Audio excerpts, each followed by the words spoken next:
Ever wish there was like a charm or something that could just gobble up wealth for you? Keep it safe and sound. Well, in Chinese culture, That's kind of like a fantasy. there are these mythical creatures called gold-swallowing beasts, and they're believed to attract exactly that kind of fortune. So today, we are diving deep into It's a really the world of gold-swallowing beasts. fascinating blend of Learning about their origins, mythology and practical belief. what they symbolize. And it all really ties back to the importance of family and financial well-being in Chinese culture. And how people use them to invite prosperity. Mm-hmm. We've got some great sources to help us out today. Okay. Excerpts from Wikipedia and articles from Old World Gods and LYDAZ. So let's start with the basics. What exactly are gold-swallowing beasts? What do they look like? Okay. So imagine this. A creature with the head of a lion, the body of a pig, and the tail of a snake. Whoa, that sounds kind of a little intimidating. Yeah. It does sound a little intimidating, right? But they're often depicted as kind of chubby and cute. Okay. And their appetite is solely for gold, silver, and precious jewels. They're not interested in anything else. Well, that's a pretty specific diet. Yeah. It's interesting how they combine these powerful animals. Lion, strength, pig, abundance, Yeah. snake, maybe wisdom, all rolled into one wealth-attracting package. Now, our sources mention they often come as a family, dad, mom, and baby. Yeah, That's adorable. it is. What's the significance of that family dynamic? It reflects the deep importance of family in Chinese culture Yep. and how that connects with financial security. Mm-hmm. And each member actually represents a different facet of wealth energy. So dad symbolizes the main source of income, like a steady job or a business. Mom represents supplementary wealth. I see. So think of things like unexpected bonuses or windfalls. Okay, what about baby? Baby embodies future wealth and growth, investments, savings, that sort of thing. Yeah. Oh, okay. So it's like having a diversified financial portfolio, Yeah. but in mythical creature form. Exactly. So are these charms like a team effort? Do you need all three for maximum wealth attraction? There's no definitive answer to that. Some people believe that having the whole family enhances the energy, Yeah. symbolizing a complete and harmonious approach to financial well-being. But others focus on individual charms based on their specific needs.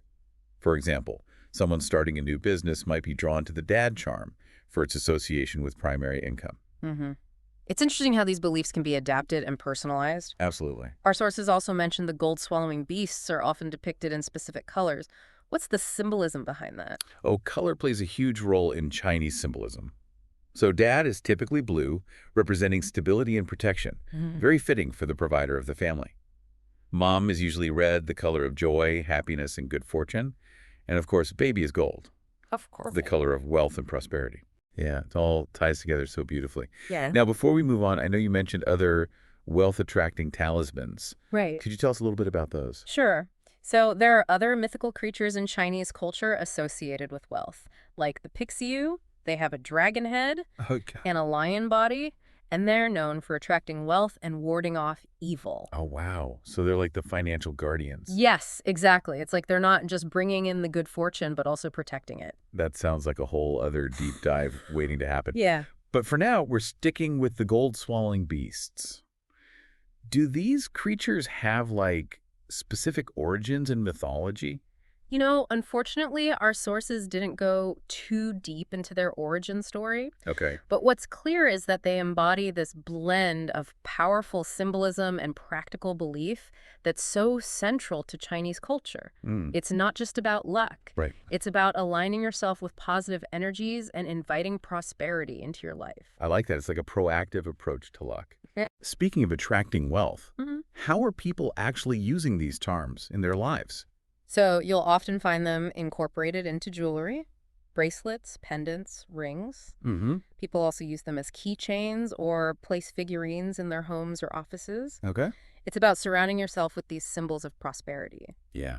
Yeah, I could see the appeal, having those visual reminders of your goals and aspirations. Mm-hmm. And it's a beautiful way to connect with tradition while adding a touch of cultural flair to your style. Absolutely. And there are companies like Zen Heavens that specialize in crafting meaningful jewelry inspired by these kinds of cultural symbols. Oh, wow. It's a modern way to connect with ancient traditions and beliefs. So it's not just about the material wealth these charms might attract, Right. but also about connecting with something deeper, Mm-hmm. family tradition, a sense of cultural heritage. Yeah. That's really special. Exactly. It's about infusing your life with meaning and intention, and these charms offer a tangible way to do that. Okay, so we've covered what gold swallowing beasts are, their family dynamic, Right. the symbolism behind their colors, Yeah. and we even touched on their connection to other wealth-attracting creatures, like Pixiu. Mm-hmm. Now, I'm curious to delve deeper into the practical applications of these charms. Okay. Where are they typically placed? Yeah. How are they used in Feng Shui? Mm-hmm. Are there any specific rituals or practices associated with them? Let's explore that further in part 2 of this deep dive. Sounds good. Welcome back. So we've been exploring these gold-swallowing beasts and their symbolism in Chinese culture. But how about we shift our focus now Okay. and talk about how they're actually used in everyday life? Okay. Sounds good. You mentioned earlier that people incorporate them into jewelry, keychains, and home decor. Right. Seems like there's a lot of flexibility there. Yeah, there really is a lot of flexibility. It comes down to personal preference Yeah. and what resonates with each individual. Some people just feel a really strong connection to wearing a gold-swallowing beast bracelet or pendant, keeping those symbols close to their body. Yeah, it's like carrying a little reminder of your financial goals and aspirations wherever you go. Exactly. What about incorporating them into home decor? How does that work? That's where the principles of Feng Shui come into play. Feng Shui. We briefly touched on that earlier. Right. Can you explain how it relates to these charms and attracting wealth? Sure. Feng Shui is all about harmonizing the energy flow in a space Okay. to enhance different aspects of life, Mm. including wealth and prosperity. And practitioners believe that strategically placing certain objects Right. can positively influence this flow. So it's not just about randomly placing a gold-swallowing beast statue anywhere in your house. No, not at all. There's a method to it. There's a method to it. Yeah. Okay. There are specific areas in a home or office that are associated with wealth and abundance. Okay. And one commonly used tool is the Bagua map, which divides a space into different zones representing various life aspects. So where would you typically place a gold-swallowing beast then, according to these Feng Shui principles? So the wealth corner is often located in the southeast section of a space, Okay. and that's a prime location for these charms. You could place a statue there, hang a wall piece, or even just incorporate a small figurine into a decorative arrangement. So it's like strategically positioning these symbols to amplify their wealth-attracting energy. Exactly. Are there any specific directions they should face or any rituals associated with placing them? Some people believe that the charms should face inwards towards the center of the home to symbolically draw wealth in. Oh. Others believe they should face outwards to invite prosperity from the outside world. Ultimately, it depends on the specific school of Feng Shui and personal beliefs. So there's room for interpretation and personalizing the practice. Absolutely. What about those who aren't familiar with Feng Shui Right. or don't have the space for elaborate decorations? Can they still benefit from these charms? Of course they can. Wearing jewelry or carrying a keychain is a simple and effective way to incorporate them into your daily life. Mm-hmm. It's about having that personal connection to the symbolism, regardless of how it's displayed. Yeah. It's fascinating how these traditions can be adapted to modern lifestyles. Yeah. But beyond the placement and symbolism, are there any documented accounts of people experiencing real-life benefits from using these charms? Well, while it's difficult to scientifically prove a direct cause and effect relationship, Right. there are countless anecdotal stories from people who attribute their financial success in part to using these charms. So it's more about the power of belief and intention? It's like planting a seed. You nurture it with belief, action, and a positive mindset, Mm-hmm. and over time you might see it blossom into something tangible. That's a great analogy and highlights the importance of combining these beliefs with practical actions. Yes, exactly. These charms are not meant to be quick fixes or replacements for sound financial practices. Right. They're more like tools to enhance your efforts and attract positive energy into your financial journey. But attracting wealth is only half the battle, right? Right. What about maintaining and growing that prosperity? Mm-hmm. I imagine that requires a different set of tools and approaches. Yeah, it's like having a beautiful ship but not knowing how to navigate it. You might end up lost at sea. Mm. And that's where financial literacy comes into play. Okay, let's talk about that. What role does financial literacy play in all of this? It's crucial. You can attract all the wealth in the world, Right. but if you don't know how to manage it wisely, Yeah. it won't last. Financial literacy is about understanding basic concepts like budgeting, saving, investing, Yeah. and making informed financial decisions. So it's about equipping yourself with the knowledge and skills to steer your financial ship in the right direction. Exactly. It's about becoming the captain of your financial destiny, making choices that align with your goals and values, Right. and ensuring that your prosperity is sustainable in the long run. That makes so much sense, like a holistic approach to wealth, attracting it, managing it, and growing it responsibly. Precisely. It's about creating a harmonious balance between ancient wisdom and modern financial savvy. I'm curious to hear more about how these two worlds intersect. Okay. Are there any specific ways that the principles behind these charms, like family harmony and long-term growth, can be applied to modern financial planning? Let's delve into that in part 3 of our deep dive. So we've been talking about the mystical side of things with these gold-swallowing beasts, Right. their symbolism in Chinese culture, Yeah. even touched on feng shui and financial literacy. Yeah. But how does this all work in real life? Yeah, that's a great question. How can we take these old beliefs and connect them to modern approaches to managing our finances? I think it speaks to how adaptable these traditions are. They're still relevant today. It's amazing. Okay, so how do those principles that these charms represent, like family harmony and long-term growth? How do those principles turn into real steps we can take to handle our finances? Well, let's start with that family harmony idea. Remember how the gold-swallowing beast terms often come as a family unit, with each member symbolizing a different piece of the wealth puzzle? Right. We can actually apply that concept to financial planning as well. Okay, I'm curious. Tell me more. So think about it.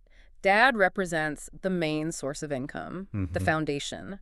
In modern terms, that could be your job, your business, Okay. any consistent stream of revenue. Okay, that makes sense. Right. And mom represents the extra wealth, Yes, those unexpected bonuses or windfalls. exactly. Thinking in a modern context, that could be side hustles, investments that do better than expected, or even gifts or inheritances. And of course, baby represents the future wealth and growth. Right. In financial planning, baby would be your long-term investments, savings plans, and building that secure financial future. So it's like you're creating a financial portfolio that mirrors that family dynamic of the charms. Precisely. It's understanding that financial well-being isn't about just one income source or one investment. It's about that balanced approach Right. where you consider both what you need now and your long-term goals. Yeah, that really hits on the idea of financial stability and being able to keep things going strong. Exactly. What about that emphasis on long-term growth that's so key with these charms? Yeah. How does that fit in with modern financial planning?